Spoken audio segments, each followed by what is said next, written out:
Oh man, come around here to this microphone here. Yes, David Seymour joins us in studio. Good to see you. This is such a disaster. Bjorn has lost his voice, David. I don't know if you've heard about what we're doing, but it's 40 hours on the air, non-stop, no sleeping, no stopping. We're at hour 36. Are you allowed to eat? Or? Yeah, we're allowed to eat. Okay. We've been eating well, but just not sleeping. So if I'm a little slurred in this interview, you'll forgive me. Yeah, no. But be warned, I'm still hard hitting. They say that driving a car tired is more dangerous than driving drunk, up to a point. Yep, well, he's not wrong. Bjorn is speaking through a Stephen Hawking-esque cyborg voice, so any of his questions, you'll just have to be patient. So, like, here we go, yeah.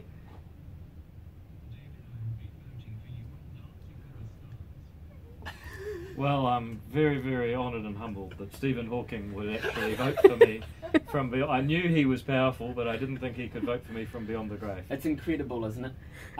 Hey, well, thanks for coming in. Are we talking politics or are we talking Dancing with the Stars? I suppose the challenge was you were going to teach us how to dance, and I've seen your videos. Yeah. I think I probably should learn a bit myself first, to be honest. We could do He's going to commit to the voice for this. I'm going to have to come in for this interview, even though my voice has absolutely left me. He's leaving nothing in the tank. David, it's so unfair what they say about you on Dancing with the Stars. You're overcoming so much. I think you're doing the best job out of anybody. Well, I'm showing the dancing disadvantage everywhere, that if you believe in yourself, you can achieve anything. You're on week 7. The Herald did a poll at the beginning, and they predicted by a big margin that I would be the first. I'd be voted off in the first week. So we're going into week 7, and I'm still there. And, take that! Yeah, absolutely. You are going to the finals. You will be in the finals. They will not let you win, but you will go to the finals. Well, I'm pretty sure I won't win unless I have a rapid improvement in dancing. But hey, who knows? I mean, but they are unfair to you, right? Because they say, like, you know, you can't dance, but you're trying your best, and that's what everyone else is doing. But they can't acknowledge that for you. Oh yeah, I mean, look, they do acknowledge the things that I get right, and a lot of people in the professional dance community that, you know, because my partner Amelia, who by the way has just been incredible throughout this, is you know, they all say, look, actually David Seymour is actually getting better. I mean, I'm dancing way better than I was 6 or 7 weeks ago. Well, that's the main thing, Yeah, and exactly. And that's like me, David. You know, I signed up for rugby this year. Oh yeah, and I've been put in at prop. Do you think I look like a prop? I might like to talk to your coach. He plays in under 85s rugby. Oh, do you? Yeah. Yeah, but I'm still only 72 kilos. So like, You're not 72. I was 76 when I was 76 when I played under 85s, and you got bigger shoulders than I do. okay, but were you a prop? No, I wouldn't have guessed you had been a prop. I was a flanker. Oh, the glory forwards. They wanted to put me in the backs, but they required ball skills. So, I love rugby. Coordination. You know, there's nothing I wouldn't give to go back to playing rugby. It was some of the greatest 80 minutes of my life. I think Cyborg might. Do you have a question for him on your? No. Oh, okay. Sorry. I'm just trying to use my voice, and I'm fighting through. David, I was so hoping that they were going to get you in for this. It's great that you could be here, and I know you probably got the busiest schedule out of anybody we've talked to. You're in Parliament, you're on a TV show. How hard is that to juggle? Oh, I'm actually just at the moment in sort of a state of profound tiredness, so I don't want to have a whinge on live radio, but geez, it's tiring at the moment. It's a lot. The only thing I can compare it to actually is fighting an election campaign in those final few weeks. It's pretty tiring. Look, David, you're a New Zealander. You have every right to have a whinge if you want. Yeah, well, it's our right. I have a whinge all the time. I turn the mics on and whinging. Yeah, it's almost as popular as rugby, isn't it? Hey, look, on a positive note, can I just say to all those people out there doing the 40-hour famine, good on you. I've had quite a few people, like probably about 100 actually, messaged me asking me for sponsorship, and I did the only fair thing that I could do, which was say no to all of them. But no, that's not true. I did sponsor one person, but the first one, and then you were like, no, this is not a good idea. Well, yeah, but you know, it's a great thing to do to actually have the presence of mind to give up food, and I think it's shoes this time too, for 40 hours. and actually reflect that, you know, there are people out there on the planet who haven't had the fortune to be born in New Zealand, where the poverty we talk about is not real poverty by global standards. And there's lots of people that whinge, but you know, the kids and the young people getting out doing the 40-hour famine, they're actually doing something about it. I just want, while I'm here amongst all the jokes, just take the opportunity to say good on them. I did it about 20 years ago, and I just want to tell everyone that I broke it with Cadbury Caramello, and I stand by that. I think it's still a great idea. Oh, right.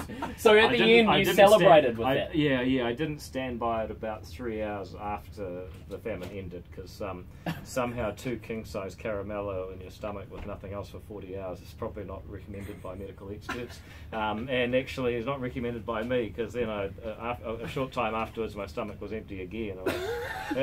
So luckily I had another 2 bars of caramello. Yeah, to replenish yourself, because you probably had a flipping rugby game the next week, and you were out there on the forwards, but you were only 76 kilos. Oh no, well, I wasn't 76 kilos when I was a kid. Oh. I used to steal all the other kids' lunch. I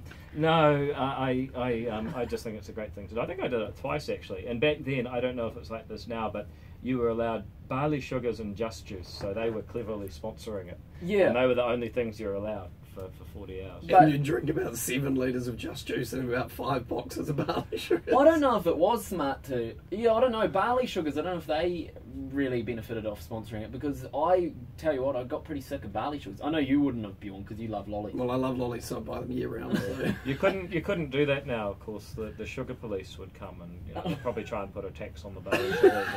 All the kids would be disciplined. David, I love how you managed to slip in political sort of references during Dancing with the Stars, and any chance you get. You're very good at it. It's very cool. Oh, yeah, well, yeah, but it's nuts, isn't it? I mean, we all have to pay a sugar tax just because some people can't stop eating at the right time. I mean, let's be honest. It's totally... You're punishing the innocent barley sugar loving majority for the transgressions of the obese minority, and it's not fair. David Seymour, thank you so much. Can I ask you a question? Have you ever been overseas and seen a refugee camp? Because I never have, but Bjorn has, and we've been talking to World Vision youth ambassadors who have seen them, and it just seems like it must be the most heartbreaking thing ever. I never have. The closest I've been is we have some refugees from places like Iraq and Afghanistan who have settled in the Epsom electorate, the electorate that I represent in Parliament.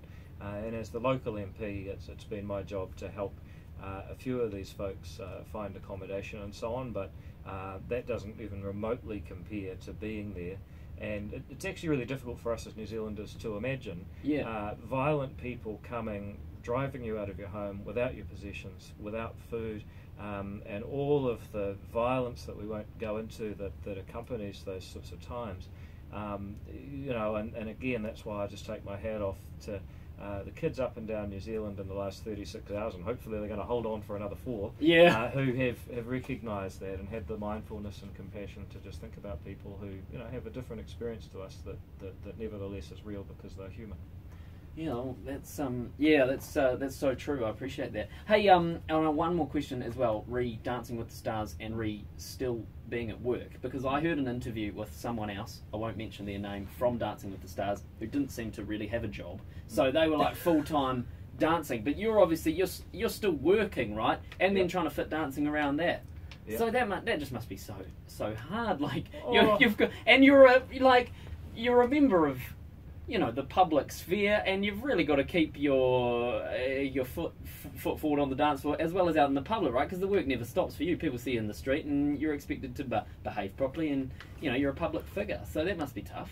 Yeah, well, I'm expected to behave properly. That doesn't mean you should deliver. But no, look, I guess it's true that I have to travel to Wellington each week, and that takes a couple of days out of potential rehearsal. But then you look at a guy like Chris Harris. I mean, I think he's the other person that has a full-time job, and he has a life in Christchurch, so he's got to work sort of 4 days a week, get flown up from Christchurch with his partner Vanessa, and I've got to say I think Harry is actually doing great. So he and we both have full-time jobs. But hey, look, I mean, everyone is using the time that they have to dance the best they can. Are you having fun? Oh, mate, this is the best thing I've ever done. I mean, you know, Apart from under 85s rugby, though. Well, yeah, I mean, I would give anything to be back there, but you know, I've lost probably about 5 kgs, and that means I could eat a lot of barley sugar.